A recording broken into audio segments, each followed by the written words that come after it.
question is he going to succeed? And that's what we are actually yearning for as being the Ugandans, because when you take a look at the continental federations as far as sports is concerned, we don't have so many representatives. I think in football we don't have, maybe the other minor representatives, but for the issue of boxing, if he applies and maybe succeeds in that deal, it's going to be something which will sound very, very well for the boxing federation in the country.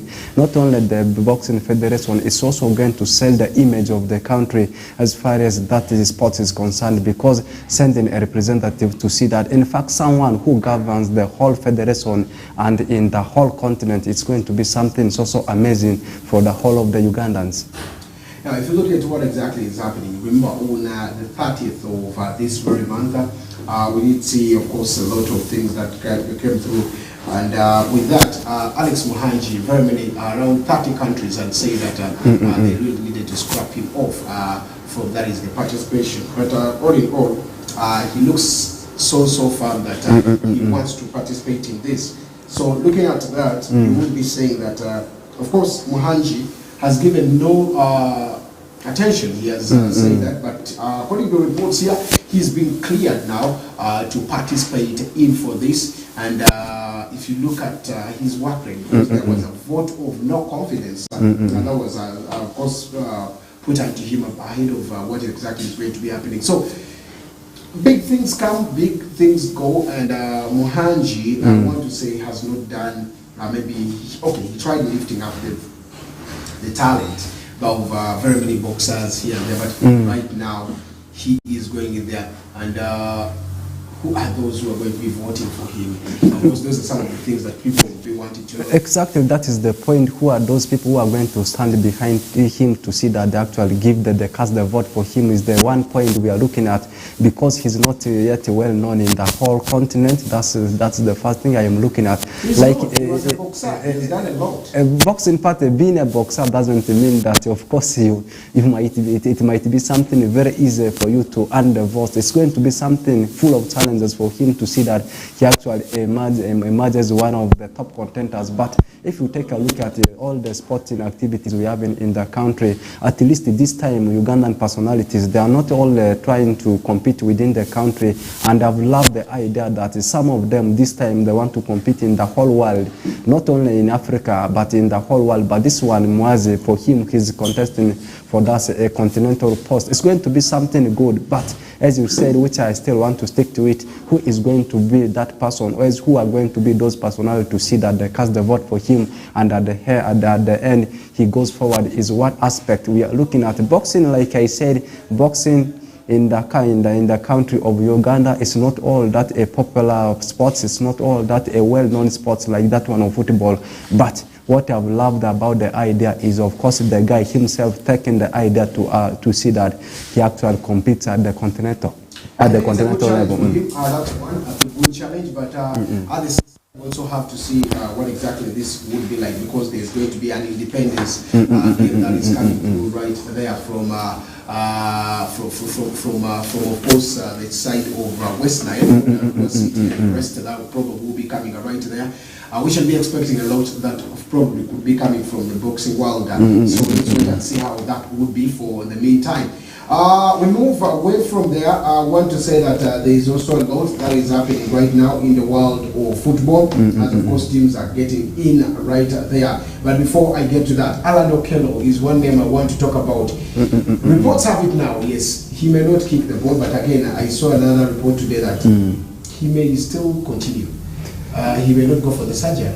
Yeah, it's a confusing report about the player, and actually a fan of KCA was telling me that maybe it was a curse coming from the side of the Kasasiro boys, because this is a player who started his career with the team of KCA. I remember way back in 2016, and most of these few years he has actually been in the world of football. He has been mostly playing for the team of KCA. There was a time he was sold to an Algerian club called Paradu, coming back on loan, still featuring for his boyhood club, that's Algeria, and coming back. Remember, before actually the team of Vipers signed him, KCA was heavily linked with a move to sign him, and me personally, I also got surprised to see that the guy decided to move to the camp of Das Vipers, and he has just joined, and not even kicking the ball, and he's getting into a nasty injury.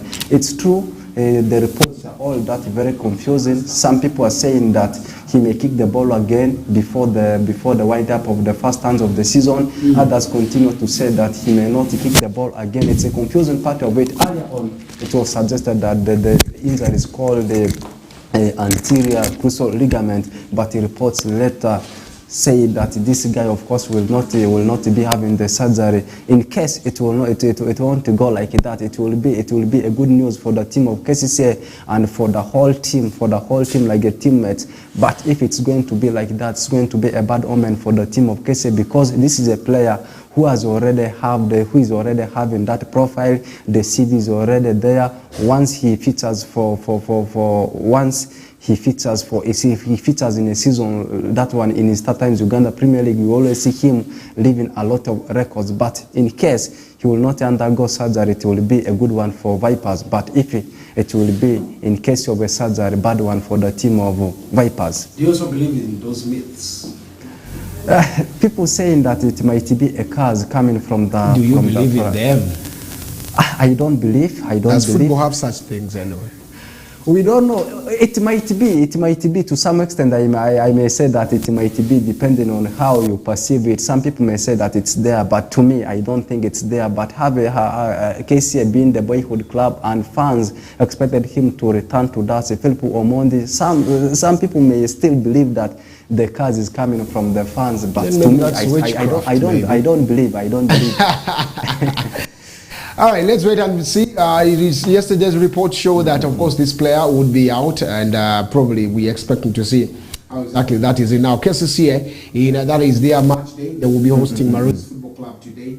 And probably we shall be seeing what exactly will be coming right there. What are you anticipating from this game? Yeah, first of all, KC up against Maroons. Maroon is a tough side, I should say. I started observing the kind of football since last season. Their game style has changed, and we have seen them giving hard times to some of the big teams. Even last season against KC, they were able to beat them and at the same time collect a point when they were away to Philip Omondi and beating them at Luzira. Maroons of this time is not the Maroons we used to know some years back, where they could just come and fight for relegation. But Maroons of nowadays, the Maroons that gives that stiff competition to the rest of the teams, and coming up against a team that's KCA, I should say they are devastated. That's the part of KCA, because in the Cup Confederations Cup, they already out. The first game they played, losing into the hands of Bull FC.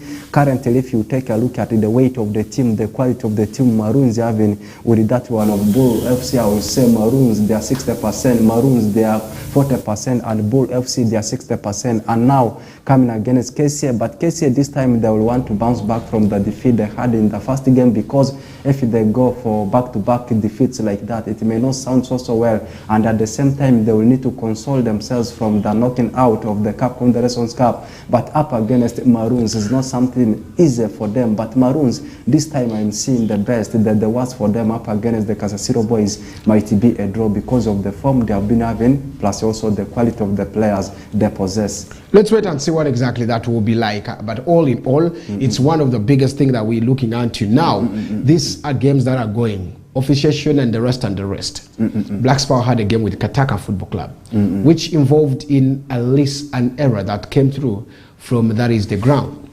The referee decided to go to, that is, the van, or the broadcast van, to at least be sure of what happened. Reports have it that has brought already issues, or people are not happy about that. Some people said it's this and that. Would that have caused him a problem? Yeah, I should say yes, because as being the center referee, there is no need for you to leave the pitch, leave the square to see that you go outside. That is the first mistake he did. The second mistake, to me, I would say is a huge problem for him, is we all know that, and we are all aware that in Africa, VAR is only used in 2 countries, that's in Morocco and the top tier of Egyptian football. And in Uganda, Rumor earlier said that very soon they may introduce the system. And for him, leaving the pitch, going to verify the issue whether truly it was a penalty or not, that is the hugest mistake to me he has done.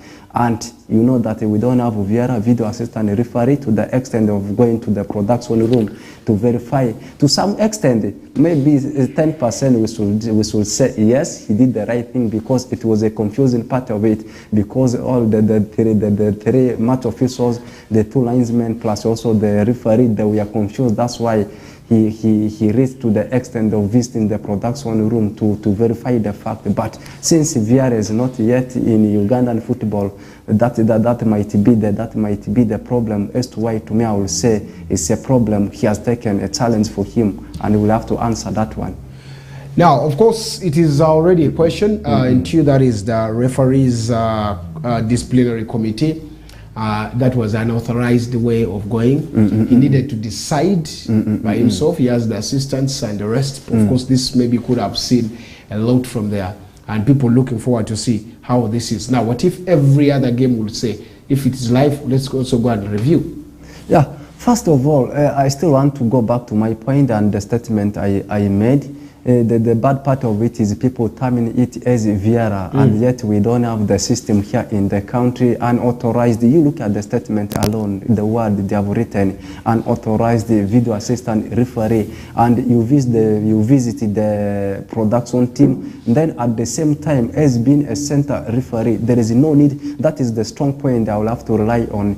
As the center referee, there is no need for you to leave the square or as the rectangle. Yeah, you go out of the pitch, you verify everything. You even know that Waswa even knows that in Ugandan football we don't have the system, and we will have to answer everything in a right way. If not, of course, that one is going to have huge impact on his career.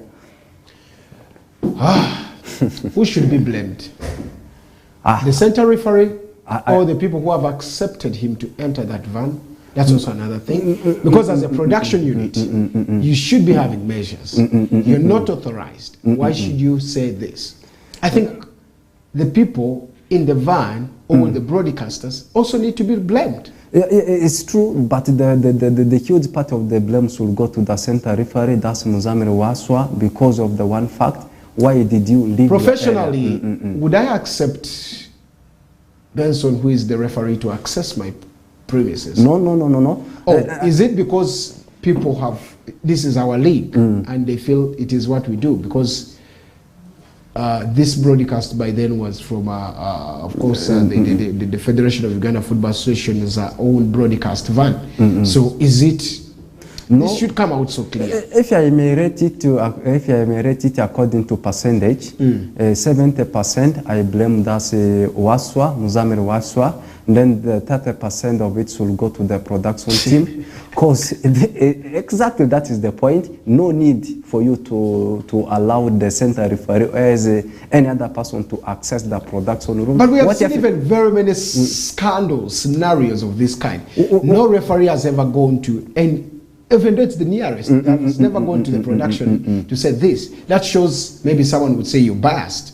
And I know that the incident was brought in as a highlight, and maybe the person who was behind the switcher, who was on the switcher, him, and also him, and also the referee himself. These two personalities, to me, they should be blamed hugely, because to me they are behind the problem, and the huge part of the blame, as I say, 70% of it should go to the center referee. It's something, maybe it was a bad omen, or it was a bad day for them in the office, both the referee and the production team. And as I said, the way they have written it and the way they have termed it, unauthorized video assistant referee, that word alone, video assistant referee, and it's going to raise that awareness into the mind of the fans. Does it mean Vieira system is already in the country managing football? Because the word alone, Vieira, it's something which is very, very confusing. That's what I should say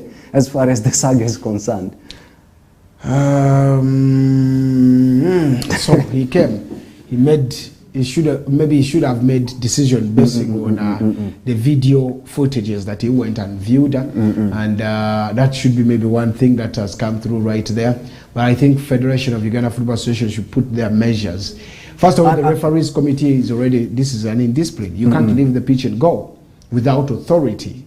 And I was also asking myself as soon as I saw the story, what is the purpose of FIFA televising these games? Are they televising these games for the fans? Are they televising these games also for the match officials? These are the things I've also been asking myself of. If they are televising also these games to help also the match officials, how does it help them? Does it help them the way the referee had to visit the production team? And also for the fans, I know it will only help them when they watch it. But for the match officials, how does it help them? Do they have the authority to visit the production team to see that they verify anything? These are the things I've been asking myself of, but I've not come up with. Let me give you what exactly the chairman of that is the Ugandan governing referees body, Mr. Kalema, said about this. Ronnie Kalema said the outside broadcasting van cannot be used as a VR room. The referee will be referred to the referees disciplinary committee because the use of VR hasn't been approved in Uganda. That is according to Kalema.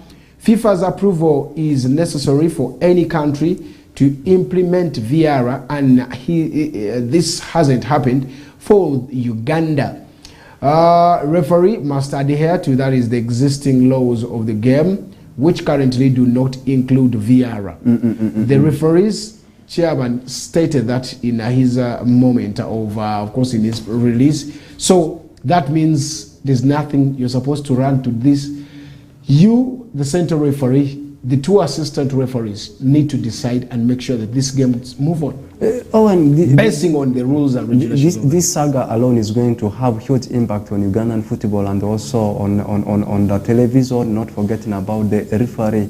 First of all, this story has already gone viral. Within the region of East Africa, even continentally, it is already there, and we never know. Also, worldwide, this story may circulate. And I still want to go back, as I said, in African football, VR is only used in 2 countries, that's Morocco, and in the top tier of Egyptian football, that's the Egyptian Premier League. Now, to the extent, even here in South Africa, a developed league already, VR is not there. Now, to the extent of saying that unauthorized video assistant referee, and not even in StarTimes Uganda Premier League.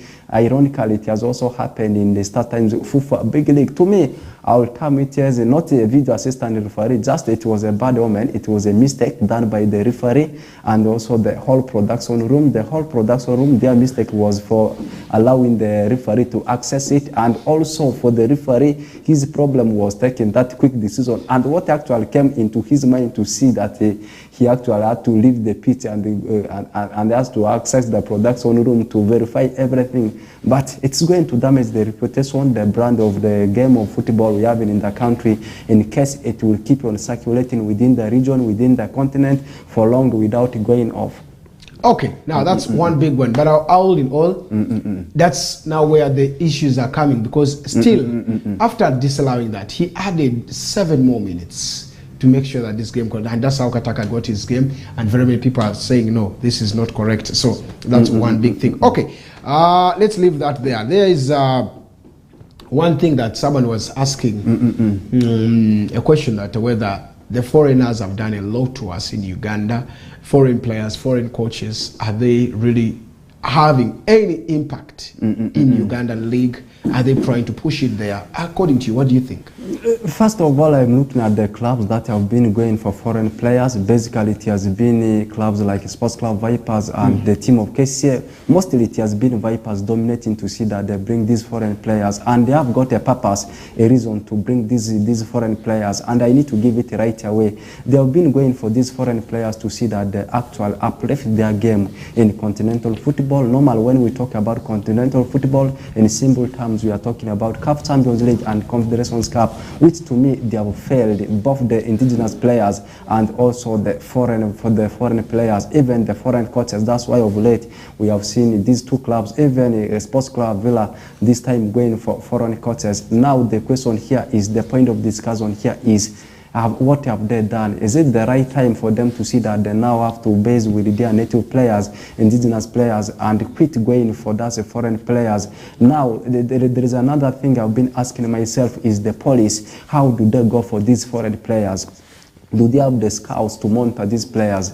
How do they know that a person in South America is performing very well? If I bring him to the club, he will sign for me. How do they know that a player from Brazil, if I bring him to the club, will sign and will make the name of the club to sound in continental football? First of all, in the just concluded the transfer window in the country, how many players, how many foreign players have Vipers signed? So many of them. The team of KCA, they have signed so many of them. And what have they done? Now, to me, that person has asked the right question. To me, I will say just yes, it is the right time for these clubs to quit going for foreign players, because the purpose as to why you are going for them, they cannot be able to achieve it continentally. Not even proceeding to the group stages, you stop in the mere preliminary rounds. The CAF Confederations Cup, they were knocked out. Even the Brazilians that are known of playing beautiful football, people continue to say that it was actually made in Brazil. Now coming to the country, they cannot even do anything. I expected the other indigenous players to be constructed around them to see that these clubs perform, but to me, they are the worst players. So to me, if I am to be the owners, if I am to be the technical team, the best I do is to see that I remain with these indigenous players, and I rather nurture them to see that they actually uplift the game of these various clubs we have in the country. Now, of course, a lot of things, and of course, if you look at even the monies that these people come for, it's so overwhelming that you can't even, I don't know. But anyway, that's one big thing that we should be talking about in the short while. I think adding quality should be one thing that you should add in a team. Yes, they get these players. Now look at Otavio, who came just and went without even playing much game for Viper Sports Club. Rodriguez, you would ask yourself, what is the purpose? And when these people terminate contracts, they get huge money, including even coaches. We talked about Vipers. Who is Vipers' current coach? They don't have a coach. Neva was sacked. Neva was sacked. And also one thing I've been asking myself is, do they sign, more special for these Brazilian players, do they go direct to Brazil and get them from there, or is they sign them from their neighboring countries? I think some of these things are just agents. They are neighbor. Keep talking about this. Yeah, the network. They want to sell it. The network part of it. How do they get connected with these players? Where is they sign them from these neighboring leagues? Maybe leagues from Kenya, leagues from Burundi. Are they signing failures in simple time like that, or is they are going for professional signing players from the direct from Brazil? This time I'm taking the example of Brazilian players. So these are the things I've been asking myself. We never know, they might be going for a player that has failed to perform in a league, or that they are next to us, maybe Burundi, maybe a league from Burundi, maybe a league from Rwanda, maybe a league from Congo here. But what I need to say in summary is, you go for a player that has really done some, not that has really done something, not going for a player just because. But the African players who have also succeeded. We've seen Cesar Lobby Manzoki coming in here, and he did a lot for Viper Sports Club before he was sold out. So why don't you just go for typical African players who are maybe and get them? Yeah, it's true. Even players like Lamal, you talk about Fabian Mutombora, these players, they continue to sign. Maybe they want to create uniqueness. You know, as we said, these Ugandan clubs, they are very, very ambitious at this particular moment. They want to get to the climax of continental football. They want to achieve it within a shortest period of time, which to me is the wrong procedure they actually taking. They need to go a bit by a bit, gradual, to see that they actually get to the level of the other clubs like Al Ahly. You talk about so many clubs that have ever done it in continental football, not rushing for the things, not rushing for anything. It also took time for these other clubs that are now known continental wide, not within a short period of time, not within maybe a season or 2 seasons, less than 5 years. You want to be in the same position. You want yourself to be valuable with the rest of the top clubs we have in the continent. They need to give themselves that humble time to see that they actually go to the peak, they actually go to that level the other clubs have actually attained.